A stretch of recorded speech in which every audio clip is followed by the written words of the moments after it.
همه چیز از یه مرد شروع شد. کوروش، کسی که تصمیم گرفت امپراتوری بسازه، نه با شمشیر، بلکه با عدالت. کوروش مردم بابل رو بدون جنگ و خونریزی فتح کرد و بهشون اجازه داد دین و فرهنگ خودشون رو حفظ کنن. داریوش، کسی که امپراتوری ایران رو از مدیترانه تا هند گسترش داد و حکومتی منظم ساخت.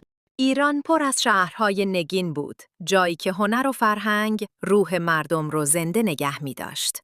اسکندر فکر می کرد ایران راحت تسلیم میشه، ولی مردم با شجاعت ایستادن و روح سرزمینشون رو حفظ کردن. حتی وقتی مغول‌ها اومدن، ایران دوباره سرپا شد و هیچ دشمنی نتونست روحش رو نابود کنه. شعر و حکمت، چراغ روشن ایران در تاریکی حمله ها بود و روح مردم رو زنده نگه می داشت.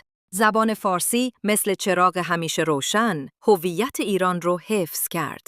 هر بار که حمله شد، مردم ایران دوباره ساختن، دوباره کاشتن، دوباره ادامه دادن.